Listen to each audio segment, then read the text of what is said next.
In the annals of U.S. criminal history, few names strike fear and fascination as much as that of John Wilkes Booth, the man whose actions forever changed the course of American history.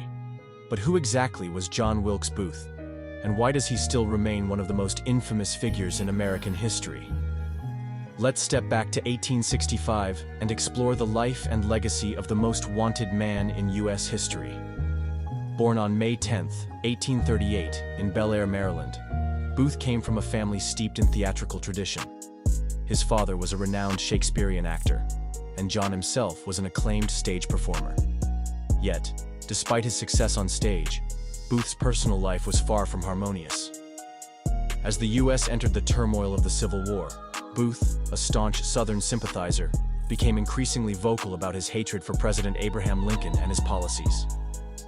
His beliefs turned into an obsession, and by 1865, Booth devised a plan that would alter the course of American history forever.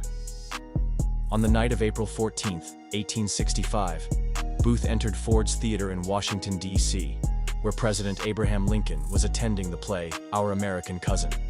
In a swift, calculated move, Booth shot Lincoln in the back of the head, fatally wounding him. The president would die the following morning, and Booth's name would go down in infamy. What followed was a nation in shock and an immediate manhunt unlike any seen before. Booth, now a fugitive, fled the theater and made his way to southern Maryland, riding horseback through dense forests and avoiding capture at every turn.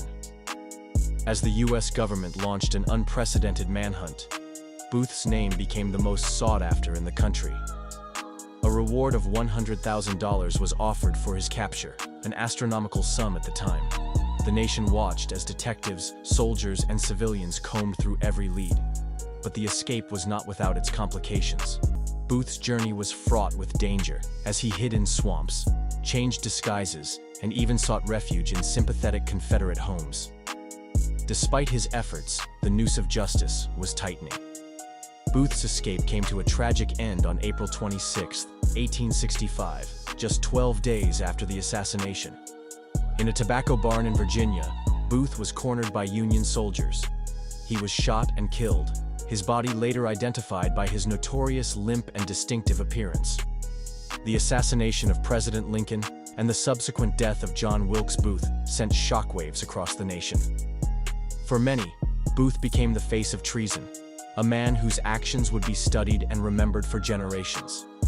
Even today, over a century and a half later, John Wilkes Booth remains a symbol of both the lengths to which hate can drive a person and the resilience of a nation united in pursuit of justice. He may have been the most wanted man in U.S. history, but his legacy is one that serves as a dark chapter in the nation's past, a reminder of the fragile balance between peace and violence, and the cost of hatred in a fractured nation.